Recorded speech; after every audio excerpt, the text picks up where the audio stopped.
Stranahan house stands as a timeless tribute to the spirit of the family that built it over 100 years ago. However, when Fort Lauderdale pioneer Frank Stranahan took his own life at the outset of the Great Depression, it was only one of many deaths to have occurred here that has left reverberations that can still be felt, seen, smelled, and heard today.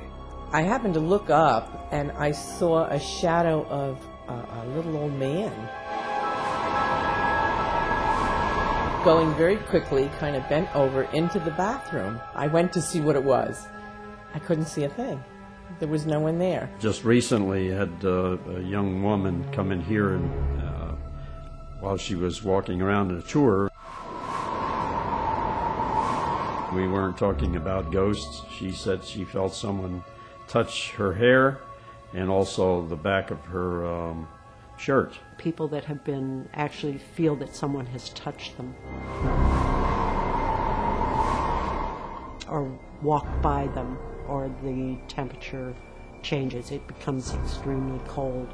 In earlier, happier times, Frank Stranahan married Ivy Cromartie, a local school teacher. As soon as they got married, she lost her license as a school teacher. Married women weren't allowed to be school teachers during that time period. Ivy still taught.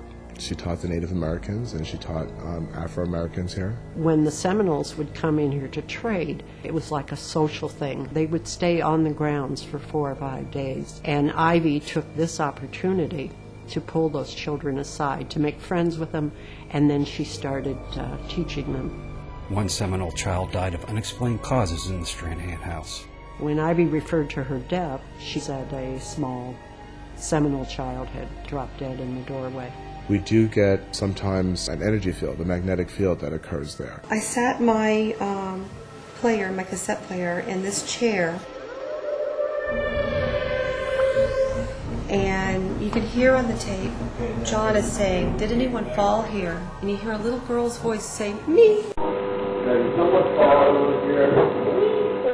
And we didn't have a little girl in our group. It seems like there's a lot of mischievous things that go on. She likes to play different things, games here. Lids taken off candy jars. She'll take the candy and she'll bring it all the way up to the attic. She can't eat it, so she just piles it up in the corner. After her husband Frank's death, Ivy did whatever was necessary to keep the house.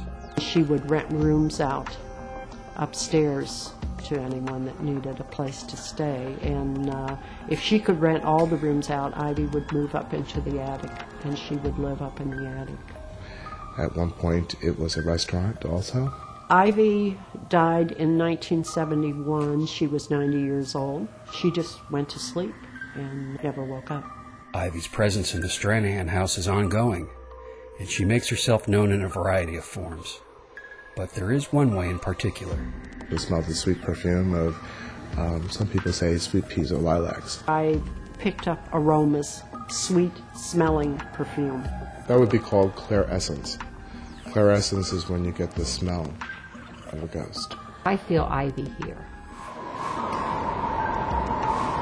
You know, as if she's happy with what we're doing with the house and keeping her memory alive. Next time on the Ghosts of the Stranahan house, we'll meet another spirit that makes this truly a ghostly family affair. I think Ivy's sister or someone lost a baby at one point in time. I'm sorry that I'm about to cry about this baby.